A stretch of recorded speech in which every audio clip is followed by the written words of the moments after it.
O tema de hoje é: o Natal é pagão? Eu sou Marcos Antônio, esse é o canal Verdade que Liberta. Nesse vídeo de hoje eu quero apresentar para vocês um pouco sobre a história do Natal e também se nós podemos ou não celebrar o Natal. Pois bem, será que o cristão hoje em dia ele pode celebrar o Natal porque ele é de origem pagã, uma festividade de origem pagã? Nós acreditamos que sim, certo? O Natal, vou contar um pouco para vocês da história do Natal e depois vou entrar com mais detalhes o porquê que nós podemos praticar a celebração do Natal, o evento do Natal. Eu expliquei no vídeo anterior que Jesus não nasceu em 25 de dezembro, certo? É quase nula a chance de ser essa data para o nascimento de Jesus. Pois bem, o que nós comemoramos não é a data em si, mas o evento, né? O evento do nascimento de Jesus. Jesus sendo ele é o principal personagem de toda a história do universo. Ele é o agente ativo da criação, ele é o próprio Deus. É o Deus que se encarnou, se transformou, veio aqui, se fez carne, habitou entre nós, né? Então falar do Natal é falar acerca do nascimento de Jesus, o nascimento do principal ser desse universo. Então, quando se fala do Natal, aí muitos dizem assim: olha, o Natal é pagão, então a gente não pode praticar. Não é bem assim que a coisa funciona. Porque se eu dizer que eu não posso comemorar o Natal como cristão porque é de origem pagã, então eu vou ter que abdicar da minha vida muito mais coisas, né? Por exemplo, os meses do ano que nós temos hoje, todos eles, os nomes são de origem pagã. Sabia disso? Por exemplo, o nome fevereiro vem da palavra ferver, febre, e é uma alusão ao deus Febro, um deus da sociedade greco-romana. O deus Febro era considerado o deus da purificação do fogo do inferno. Imagina! Você tem o mês de março. Março vem de Marte, e Marte era o deus da guerra na sociedade greco-romana. Você tem julho. Julho, esse mês, carrega esse nome por homenagear Júlio César, né, imperador de Roma. Você tem agosto, também para homenagear um outro imperador de Roma, Otávio Augusto, né? Otávio César Augusto. Então, os meses do ano, os nomes deles são também pagãos. Se você pegar os dias da semana em espanhol também, você vai ver que ali estão nomes pagãos, né? Nomes de planetas, de astros ali, nomes paganizados. Você também tem a aliança de casamento, né? Os romanos foram quem criaram a aliança de casamento, né? A aliança vena amoris, né? Veia do amor. E é por isso que nós casados usamos aliança nesse dedo da mão esquerda, porque é a única veia dos 10 dedos aqui, o único dos 10 dedos, né, que possui uma veia que liga até o coração. Então foram os romanos que inventaram. Então se o Natal ele não pode ser comemorado porque é pagão, então eu não posso também nem sequer usar uma aliança de casamento. Também flores em um velório, também é de origem pagã. A escrita também, né, nós escrevemos, né, hoje em dia agora tem a modernidade, a gente digita mais, né, mas há quem escreva, né? E a escrita também é de origem pagã. Os sumérios inventaram, um povo antigo da Mesopotâmia, inventaram a escrita, né? Porque até então a humanidade só tinha a falada, né? Que os seres humanos têm uma capacidade maior de armazenar informações. E aí, com o passar do tempo, houve a necessidade de se ter a escrita. E a cremação também é de origem pagã, certo? Os gregos já faziam isso, os romanos, os japoneses no 6º século depois de Cristo já tinham a prática da cremação. Você tem o rei Saul, por exemplo, o rei de Israel, o primeiro rei ali da nação unificada, quando ele, depois de morto, o seu cadáver foi cremado. Então, tudo isso é de origem pagã. Então, o que a gente deve fazer nesse sentido? Tudo bem que o Natal teve uma origem no paganismo, certo? Mas houve uma adaptação para ser uma festa cristã. Não há na Bíblia dizendo assim: olha, vocês têm que comemorar o Natal no dia 25 de dezembro, ou no dia 15 de novembro, ou no dia 4 de agosto, um exemplo aqui, né? Não há uma ordem na Bíblia. Se na Bíblia não há ordem e nem proibição, então vai de cada um. É aberta essa questão. Quem comemora o Natal deve respeitar quem não comemora. E quem não comemora deve respeitar quem comemora. Agora, nós, os cristãos, né, eles, claro, devem sim comemorar o evento do Natal, mas comemorar da forma correta. Né? Comemorar da maneira como convém. Né? Convém para o cristianismo. Né? Então, essa é a história do Natal. O Natal, como começou o Natal? Nós não temos aqui todos os dados, né?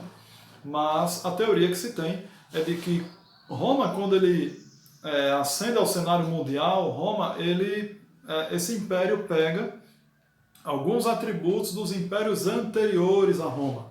Por exemplo, Babilônia, né? De Babilônia, Roma copiou o orgulho, a soberba. Né? Da Medopérsia, Roma copiou a adoração ao Deus Sol. Guarda esse detalhe aí que é importante. E da Grécia, Roma copiou a idolatria, a veneração de imagens, de santos. Né? Pois bem, a Medopérsia, né, na Medopérsia, os primeiros registros históricos que se existem, eu não tenho dado aqui agora, mas é na Medopérsia que se tem ali a adoração ao Sol. E todas as outras civilizações da antiguidade, os egípcios, os cananeus, também já adoravam o Sol. Só que na Medopérsia tinha uma religião chamada de mitraísmo, né? Que adorava o deus Mitra, o deus Sol. E era comemorado o nascimento do deus Sol no dia 6 de janeiro de cada ano. Certo? Então, até o ano 335 depois de Cristo, os romanos que herdaram essa idolatria da Medopérsia passaram agora a comemorar também o nascimento do Deus Sol. No latim, Natalis Solis Invictus, o nascimento do Deus Sol. Só que aí o bispo de Roma, Júlio I, no ano 336 depois de Cristo, ele cristianiza o evento do Natal.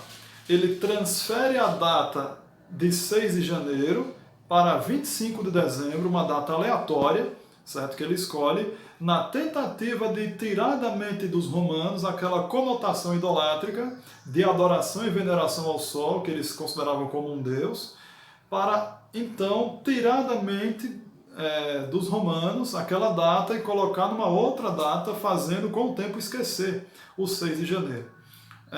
E também, talvez, o bispo de Roma usou-se de uma estratégia evangelística, né? Malaquias 4.2, o profeta Malaquias ali, fala de que haveria de nascer o sol da justiça. Então, Júlio I, em outras palavras, né, ele cristianizou esse evento, transferindo para 25 de dezembro, que não é a data do nascimento de Cristo, né? Mas Júlio I, ele diz assim, olha, vocês querem adorar o Deus Sol, então adorem o Deus Sol verdadeiro, digamos, né? Que é o Sol da justiça, que é Jesus Cristo. Então, o Natal é então transferido, né, adaptado do paganismo para o cristianismo. E só no concílio que houve na igreja, em 525, foi colocado realmente, oficialmente, né, digamos, quase 2 séculos depois, a data de 25 de dezembro para ser, então, comemorado o Natal, o nascimento de Jesus. Certo? Então, e sobre a árvore de Natal? Né, o que a gente pode falar? A teoria mais sensata que nós temos também na história é de que Martinho Lutero, no ano de 1530, ele, durante a noite, passeando entre os pinheiros, era uma noite estrelada, céu aberto, e então ele olha para aquela paisagem e contempla aquele céu estrelado no fundo da paisagem que ele ali estava admirando, né? Tinha vários pinheiros e então tinha o céu estrelado. Então ele fica muito admirado com aquela cena que ele vê e ele pega alguns galhos de pinheiro e leva para casa para fazer uma árvore para seus filhos brincarem. Então essa é uma teoria, é a teoria mais sensata que nós temos. Será que podemos ter árvore de Natal? Será que isso não é pagão também? Olha, nós podemos sim também, né? Não há problema nenhum. Até tem uma citação de Ellen G. White, no livro Lar Adventista, na página 482. Deixa eu só achar aqui. ela fala assim: Deus muito se alegraria se cada igreja tivesse uma árvore de Natal, sobre a qual pendurassem ofertas, presentes e donativos. Viu só que interessante? Então, Deus se agradaria muito, né? Como diz Ellen White aqui, de colocar a árvore de Natal na igreja, né? Para que fossem ali depositadas ofertas ali, né? Fossem penduradas ofertas grandes e pequenas na árvore, né? E continuando aqui, Ellen White fala assim: o pecado está no motivo do uso da árvore de Natal e do uso dos seus presentes. As festas de Natal e Ano Novo devem ser comemorados em favor dos necessitados. Perceberam? Então aqui não é pecado você pegar uma árvore de Natal, comprar, né? E colocar na sua casa, colocar na igreja. Não é pecado algum. O pecado está no motivo, porque Deus ele vai levar em conta a intenção do nosso coração, né? Eu não estou aqui dizendo que você tem que comemorar o Natal, nada disso. Não há uma ordem na Bíblia, né, que deve comemorar o Natal, mas a gente aproveita esse evento, né, em que as pessoas estão com o coração mais amolecidos para falar de Jesus, né, para dar uma assistência aos pobres, aos necessitados, como a gente fala aqui, né. As festas de Natal e Ano Novo devem ser comemoradas em favor dos necessitados, né. Então, essa é a forma correta de se comemorar o Natal. Então, para fechar o vídeo de hoje, qual é a real essência do Natal? O que é praticar o verdadeiro Natal, né? Ellen White aqui já nos deu uma pista bem interessante. Eu quero fechar aqui com o texto da Bíblia. Se encontra em Mateus capítulo 25, no versículo de número 40.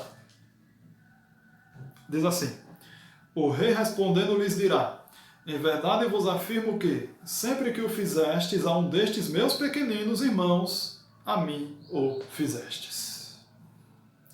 Então, quando nós ajudamos alguém, nós ministramos as necessidades de alguém, da pessoa que esteja ali precisando no momento, esse é o verdadeiro Natal. Certo? O Natal não é somente troca de presentes, né? O Natal não só é somente participar de uma ceia em família, o Natal é também ajudar o próximo. E a gente não vai fazer isso somente no Natal, né? Nosso papel como cristão é de ajudar o próximo constantemente, né? E no Natal não é diferente. No Natal a gente deve fazer pelo outro, né? Assim como que nós queríamos que os outros fizessem por nós. E assim fazendo para o outro, para o próximo, Jesus diz também que nós estamos fazendo para ele, né? Sobre a troca de presentes, né? Detalhe interessante também que eu acabei de lembrar, falando de presentes. Quando os magos que vieram da Pérsia ali, que viajaram durante 1 a 2 anos até ver Jesus, Jesus já estava mais ou menos de 1 para 2 anos de idade, os magos trouxeram presentes para Jesus, e daqui vem a prática da troca de presentes no Natal, né? No capítulo 2 de Mateus, no versículo 11, diz assim: entrando na casa, viram um menino com Maria, sua mãe. Prostrando-se, o adoraram e, abrindo os seus tesouros, entregaram-lhe suas ofertas. Quais foram elas? Ouro, incenso e mirra. Os 3 magos, né, os 3 reis magos, que no vídeo anterior que eu falei, eles eram astrônomos e estudiosos de profecias messiânicas, esses reis magos, eles levaram presentes para Jesus, para o menino Jesus. Ouro, incenso e mirra. Por quê? Por que ouro, incenso e mirra? Na antiguidade, o ouro era um presente dado aos reis daquela época, para a família real, né, para a realeza, né? E Jesus, a palavra de Deus, diz em Apocalipse 19:16, que ele é rei dos reis e senhor dos senhores. Então, os magos levaram ouro para Jesus por ele ser rei. E por que o incenso? O incenso, na antiguidade, era um presente dado aos sacerdotes. E Jesus, de acordo com Hebreus capítulo 7, por exemplo, capítulo 8, capítulo 9, ele é sumo sacerdote. Ele é sacerdote segundo a ordem de Melquisedeque. Além dele ser rei, Jesus também ele é sumo sacerdote. E mirra, por que a mirra? Na antiguidade, a mirra era um presente dado aos professores, aos mestres. E quando a gente discorre os 4 evangelhos, a gente percebe que Jesus ensinava, Jesus pregava, Jesus curava, certo? Ele mais ensinava do que pregava, você tem uma ideia. Então Jesus, ele era um mestre por excelência, né? E a mirra, que era um presente para os mestres, para os professores, também os magos deram mirra para Jesus. E também a mirra era usada como ele é um perfume, né? E era um perfume caro na época. A mirra também era usada para embalsamar o cadáver de alguém, né? Para colocá-la na sepultura. Então aqui você tem o ouro, Jesus Cristo sendo rei, você tem aqui o incenso, Jesus Cristo sendo sacerdote e também sumo sacerdote, e você também tem aqui a mirra, porque Jesus ele é professor, ele é mestre, e também aqui fala do seu sacrifício. Isaías 53, por exemplo, fala do servo sofredor, né? Mas ele foi ferido pelas nossas transgressões e moído pelas nossas iniquidades. O castigo que nos traz a paz estava sobre ele, e pelas suas pisaduras nós somos sarados. Isaías 53, versículo 5. Então, aqui está os motivos pelos quais os magos levaram ouro, incenso e mirra para Jesus. E daqui, desse episódio, saiu então a ideia da troca de presentes no Natal. Quem não gosta de ganhar presente, né? E dar presente também, né? Então, meus amigos, esse foi o vídeo de hoje, né? Espero ter contribuído com esse tema sobre o Natal. Quem pratica o Natal deve respeitar quem não pratica deve respeitar quem pratica, e assim a gente vai vivendo cordialmente uns com os outros, né? Então essa é uma pincelada que eu dei sobre a história do Natal, sobre a história da árvore de Natal, sobre a troca de presentes, né? Então espero que você tenha gostado desse vídeo, que você possa dar um like aí nesse vídeo aí, tá certo? Se você assim achar por bem fazer, né? Se você não é inscrito ainda, também se inscreve no canal, ativa o sininho, e para que chegue mais notificações para você. Novos vídeos aparecer para você, tá certo? Um grande abraço, fique com Deus, fica na paz do Senhor.